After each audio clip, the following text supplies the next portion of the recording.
My lab was a sanctuary, a place where I could lose myself in the precision of science and momentarily forget the chaos of the outside world.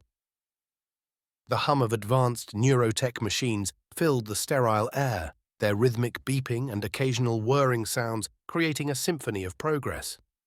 New Geneva, with its gleaming spires and eco-friendly infrastructure, felt like a testament to humanity's triumph over its war-torn past. But for me, it was a constant reminder of the brother I had lost to that very past. "Elaine, look at this," Michael Green, my assistant, called from across the lab, his voice tinged with excitement. He was hunched over a holographic display, fingers dancing over the interface as he manipulated the neural patterns of our latest subject. I moved to his side, peering at the intricate web of synapses projected in the air. "What have you found?" "It's incredible. The synchronization rate is up by another 10%. If this continues, we might be able to stabilize even the most erratic neural pathways." I nodded, feeling a flicker of hope. "That's promising, but we need to be cautious. One wrong move, and we could trigger a catastrophic neural collapse." Michael's enthusiasm dimmed slightly, but he gave a determined nod. "Understood. I'll run another set of diagnostics." As he turned back to the display, I allowed myself a brief moment to think about my brother Jacob. He had been a soldier in the last human war, a conflict that had claimed millions of lives and left scars that still lingered beneath our society's polished surface. His death had driven me into this field, seeking a way to heal minds and prevent the horrors of war from ever returning. The door to the lab hissed open, breaking my reverie. It was Dr. Harris, our lab director, looking unusually grim. "Elaine, Michael, you need to see this." He gestured for us to follow, leading us to the large wall screen in the adjacent room. The global news network was broadcasting live, the headline flashing, "Massive alien spacecraft appears in Earth's orbit." My heart skipped a beat as the camera panned to show a colossal ship, its design unlike anything we had ever seen, hovering ominously above the planet. The newscaster's voice trembled with a mix of fear and excitement. "The alien spacecraft has sent a distress signal requesting asylum. They claim their planet was destroyed in a catastrophic war. The United Earth Federation is convening an emergency session to address this unprecedented situation." My mind raced, trying to process the implications. Aliens, here on Earth, seeking asylum. The world had been at peace for so long, but this could change everything. Michael turned to me, his face pale. "What does this mean for us, Elaine?" I shook my head, unable to offer any reassurances. "I don't know, but we need to stay informed. This could have significant implications for our work."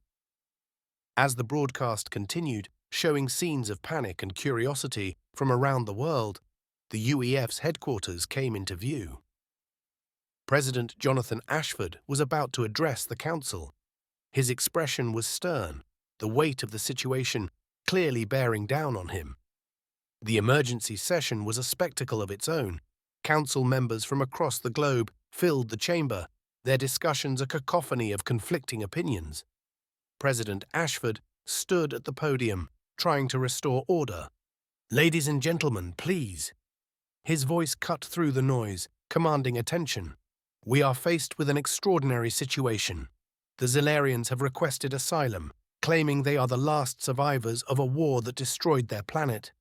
We must decide how to respond." Councillor Amara Blake was the first to speak, her voice filled with compassion. "We cannot turn our backs on them. If their claims are true, we have a moral obligation to help." Councillor Marcus Layton countered, his tone cautious. "We need to be wary. We have no idea what kind of threat they might pose. Our priority must be the safety of our own people." The debate raged on, each side presenting valid arguments. I was so absorbed in the proceedings that I barely noticed when President Ashford called my name. "Dr. Elaine Winters, please join us at the podium." I walked up, my heart pounding. "Yes, Mr. President? You are one of our leading experts in neurotherapy.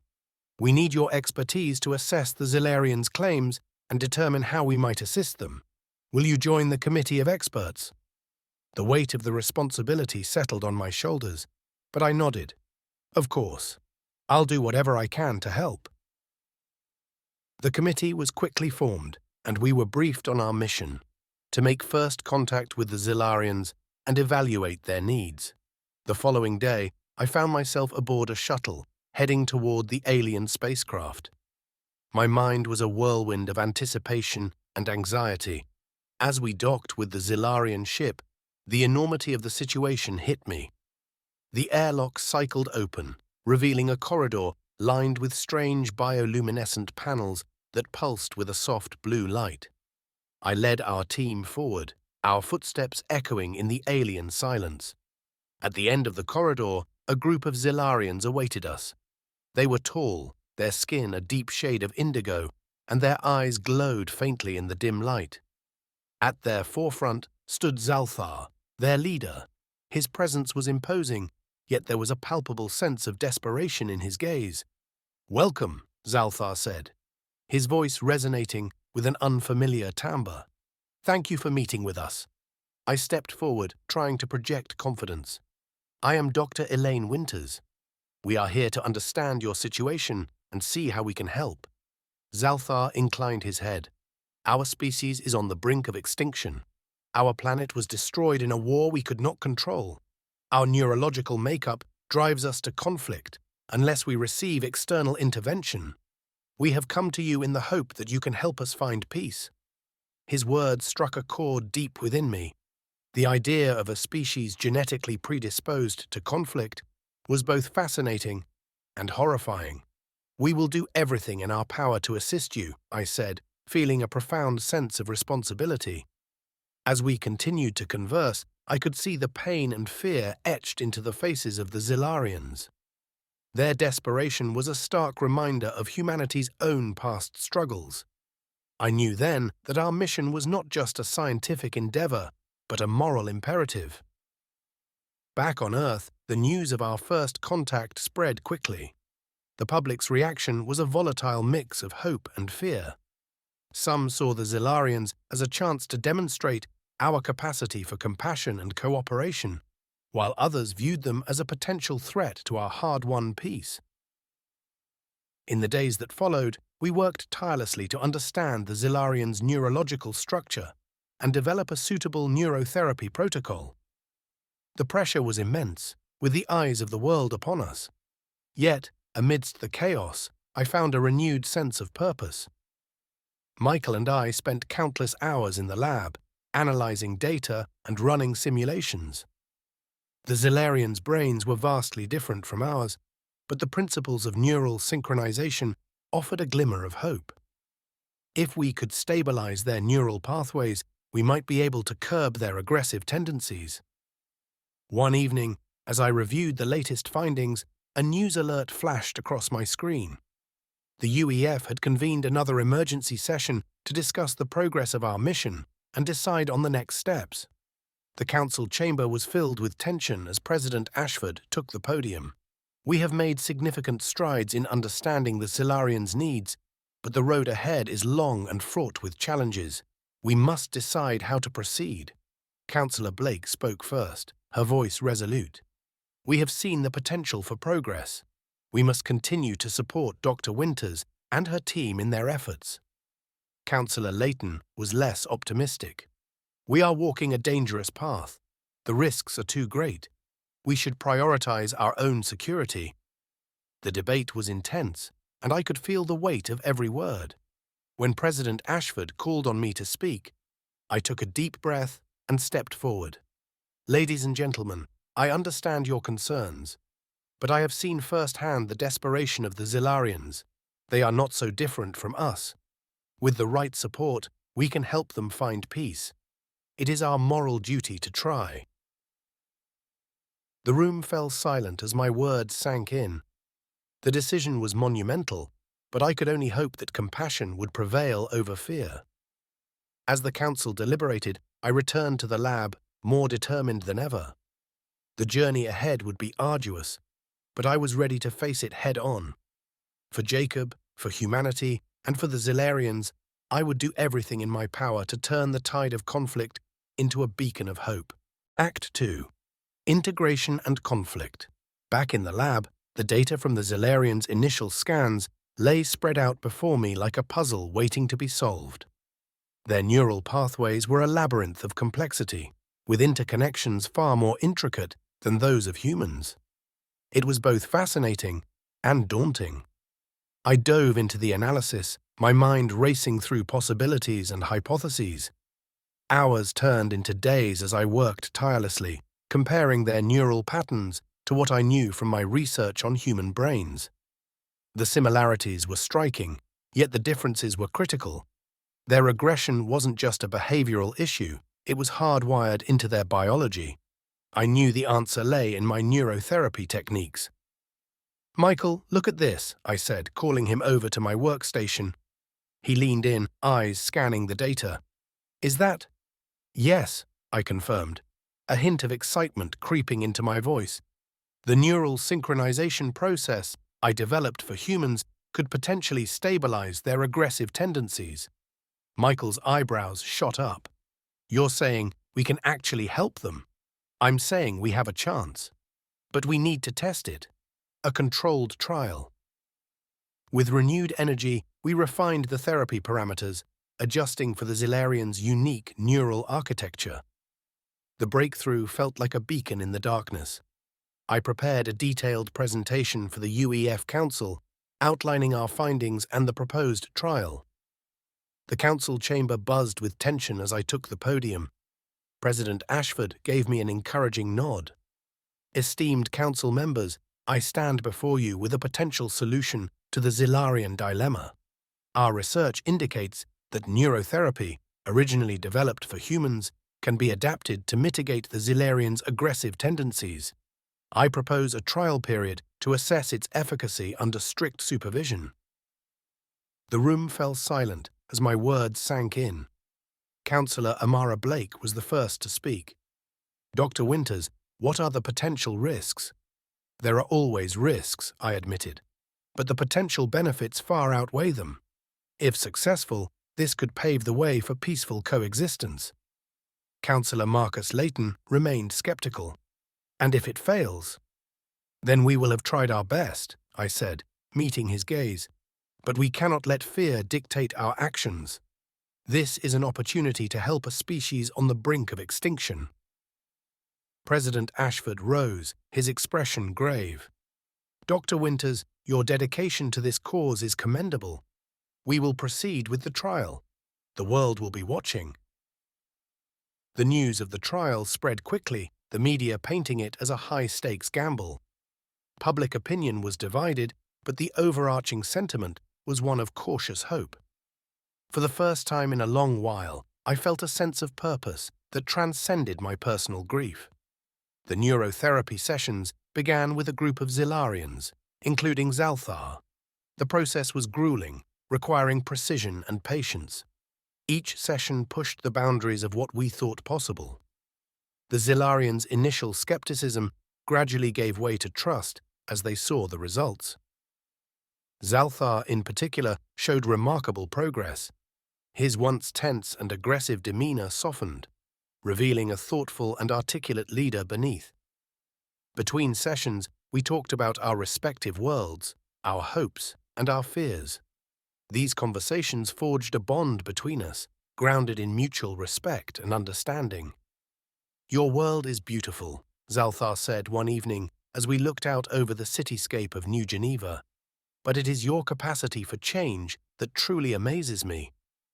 "We've had to learn the hard way," I replied. "War nearly destroyed us.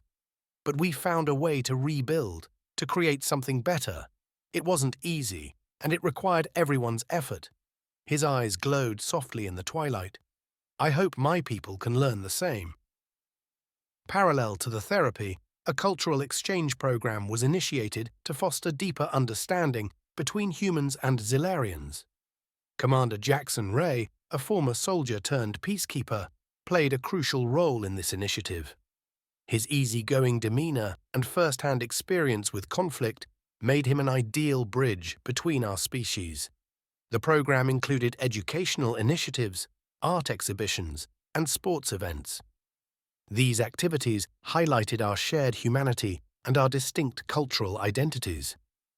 I watched as Zilarians marveled at human art and music, while humans learned about Zilarian traditions and history. One evening, during a storytelling session, Jackson shared tales of Earth's journey from war to peace. His stories resonated deeply with the Zilarians, particularly Zalthar, who often stayed back to discuss them in greater detail. "Your history is filled with such pain, yet you have found a way to rise above it," Zalthar said one night. Jackson nodded. "It wasn't easy, but we learned that peace is worth fighting for in a different way. It's about understanding, compromise, and sometimes making the hard choices." As the cultural exchange flourished, a sense of optimism and shared purpose began to take root. However, not everyone was convinced. Senator Evelyn Markov's opposition grew more vocal, her rhetoric playing on fears and insecurities. Markov's public speeches painted the Zilarians as a threat, warning of the dangers they posed to Earth's peace. She orchestrated protests, drawing support from those who felt uneasy about the rapid integration. Her words were sharp and filled with conviction, feeding the divide among the population. "Our priority must be the safety and security of our people," she declared at one rally. "We cannot afford to take risks with an unknown species that may bring conflict to our doorstep." Her influence was undeniable, and her supporters grew louder and more aggressive. The tension was palpable, and I felt the weight of her scrutiny every day in the lab. Despite the progress we made, the threat of backlash loomed large. One evening, exhausted from a long day of therapy sessions, I caught a news segment featuring Markov's latest tirade. Her face, stern and uncompromising, filled the screen. "Dr. Winter's work is commendable, but we must not let idealism blind us to the realities of the situation. We need stringent measures and oversight to ensure our safety." I switched off the broadcast, feeling a mix of anger and frustration. Michael looked up from his workstation, concern etched on his face. "She's gaining traction," he said quietly. "I know," I replied, rubbing my temples, "but we can't let her derail our efforts. The therapy is working. We have to stay focused." Despite the challenges, we pressed on. Each successful session bolstered our resolve, and the growing camaraderie between humans and Zilarians gave us hope. Yet, Markov's opposition cast a long shadow, and the pressure to prove our work's legitimacy intensified. As the trial period drew to a close, the UEF Council convened to review our progress. The atmosphere was tense, the stakes higher than ever. President Ashford addressed the council, his voice steady but grave. "We have seen significant progress in the neurotherapy trials. The Zilarians are showing reduced aggression and increased stability. However, the concerns raised by Senator Markov cannot be ignored. We must decide how to proceed." Councillor Blake spoke up, her tone resolute. "We have a moral obligation to continue supporting the Zilarians. They have shown remarkable progress and a genuine desire for peace." Councillor Layton countered, his voice cautious. "We must prioritize our safety. The risks are too great to ignore. We need more stringent measures." The debate was fierce, each side presenting compelling arguments. When President Ashford called on me to speak, I felt the weight of the moment. "Ladies and gentlemen, I understand the concerns, but I have witnessed the transformation firsthand. The Zilarians are not just surviving, they are thriving. They have embraced our culture, our values, and our hope for a peaceful future. We cannot abandon them now." The room fell silent as my words hung in the air. The decision was monumental, but I could only hope that compassion would prevail over fear. In the end, the council voted to continue the support and expand the cultural exchange program. The announcement was broadcasted globally, and I felt a surge of relief and pride. Our work was far from over, but this was a significant victory. As we left the council chamber, Zalthar approached me, his expression filled with gratitude. "Thank you, Dr. Winters," he said, his voice tinged with emotion. "You have given us hope." I smiled, feeling the weight of the journey ahead. "This is just the beginning, Zalthar. Together, we can build a future where peace is not just a dream, but a reality." The path was uncertain, and challenges loomed on the horizon. But for the first time in a long while, I felt a sense of purpose and hope that transcended my personal grief. We were forging a new chapter in our history, one that promised a brighter future for both our species. The facility bustled with activity as we prepared for another round of neurotherapy sessions. The progress we had made with the Zilarians was nothing short of miraculous. Zalthar and his group had shown significant improvement, and the sense of hope was palpable. I moved through the corridors, feeling a cautious optimism for the future. That morning, the air was charged with anticipation. Michael and I were discussing the next steps for the therapy when a deafening explosion shattered the calm. The building shook and alarms blared, sending us into immediate panic. "Elaine, get down!" Michael shouted, grabbing my arm and pulling me behind a large desk. The facility descended into chaos as masked attackers stormed in, armed with advanced weaponry. Their coordinated movements spoke of military precision. It was an extremist group, clearly intent on disrupting our work and sowing fear. "Secure the Zilarians," I yelled over the noise, scrambling to my feet. We ran through the smoke-filled corridors, trying to reach the therapy room where Zalthar and the others were. The scene we encountered was horrific. Several Zilarians lay injured or worse, their bodies twisted in agony. Zalthar was pinned under debris, struggling to free himself. "Help me," I called to Michael as we heaved the debris off Zalthar.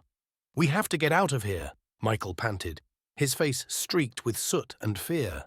Together, we supported Zalthar and stumbled towards the exit, bullets whizzing past us.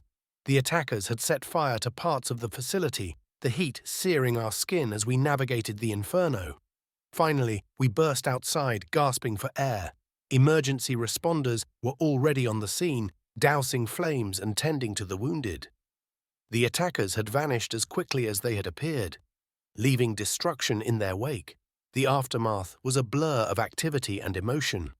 I watched helplessly as Zilarians were carried away on stretchers, their lives hanging in the balance. The death toll was staggering, the injuries severe. The weight of it all bore down on me, crushing my spirit. "Elaine, we need you over here," one of the medics called. I shook myself from my stupor and hurried over to assist. Hours later, as the fires were extinguished and the wounded stabilized, the reality of the attack set in. This was a calculated strike designed to incite fear and drive a wedge between our species. Back at the lab, the atmosphere was somber. The news of the attack spread rapidly, fueling public fear and distrust. President Ashford faced mounting pressure to revoke the Zilarians' asylum. Senator Markov seized the moment, her rhetoric becoming increasingly incendiary. "These aliens are a threat to our peace and security," she declared in a televised address. "We cannot afford to harbor them any longer." The political landscape shifted dramatically, and the support we had fought so hard to build began to crumble. I felt the responsibility for the Zilarians' plight weighing heavily on my shoulders. Driven by the memory of my brother and the belief in the potential for peace, I threw myself into my work with renewed fervor. Late nights in the lab became my norm. Michael often found me hunched over my workstation, eyes bloodshot and fingers trembling from exhaustion. I was determined to find a permanent solution, a breakthrough that would prove the worth of our efforts. One night, as I pored over the latest data, a pattern emerged. My pulse quickened as I realized that we had overlooked a critical aspect of the neural synchronization process. With a few adjustments, we could potentially achieve a lasting change in the Zilarians' neural pathways. "Michael, get over here," I called, my voice barely above a whisper. He rushed over, eyes widening as he saw what I had discovered. "Elaine, this is incredible. If this works, it could be the breakthrough we've been waiting for." We need to test it immediately, I said, already prepping the equipment. The next few days were a whirlwind of activity. We ran multiple simulations, each one bringing us closer to confirmation. The pressure was immense, the stakes higher than ever. I barely slept, consumed by the need to succeed. Finally, we were ready for a live trial. Zalthar volunteered, his trust in us unwavering despite the recent horrors. The session was intense, the air thick with anticipation. As the procedure concluded, I held my breath, waiting for the results. Zalthar opened his eyes, a new clarity in his gaze. I feel different, calmer. It worked. The therapy had worked. A wave of relief and joy washed over me, tears streaming down my face. We had done it. But our triumph was tempered by the looming Senate vote. President Ashford called a final session to decide the fate of the Zilarians. The chamber was packed, the tension palpable. The world watched as we presented our breakthrough. Esteemed members of the Senate, I began, we have achieved a significant breakthrough in neurotherapy that offers a permanent solution to the Zilarians' condition. With this therapy, they can integrate into our society as peaceful members. Zalthar and Commander Jackson Ray stood beside me, ready to testify. Zalthar spoke of the transformation he had undergone, his voice filled with emotion and hope. Jackson shared his experiences of the cultural exchange, emphasizing the potential for mutual growth and understanding. Senator Markov, however, was not done. She revealed a manipulated video showing Zalthar in a violent outburst, attempting to sway the vote. The chamber erupted in chaos, fear and anger rippling through the crowd. In a surprising turn, a member of Markov's own faction stepped forward, revealing the truth. "This video is a fabrication," she declared. "The Zilarians deserve our compassion, not our condemnation."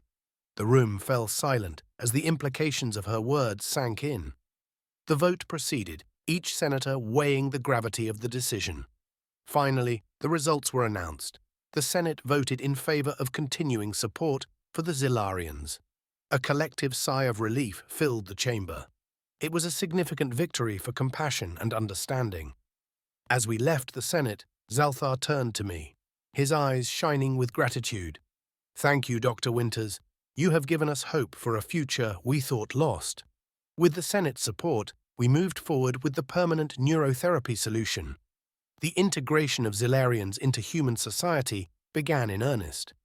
Joint projects flourished, schools and workplaces welcomed Zilarians, and public acceptance grew steadily. The culmination of our efforts was a grand celebration of unity. The event was a vibrant display of human and Zilarian cultures, filled with music, speeches, and tributes to those lost during the crisis. As I stood on the stage, looking out at the diverse crowd, I felt a deep sense of accomplishment. Today, we celebrate not just our achievements, but our shared journey, I said, addressing the assembly. We have shown that through understanding and cooperation, we can overcome any challenge.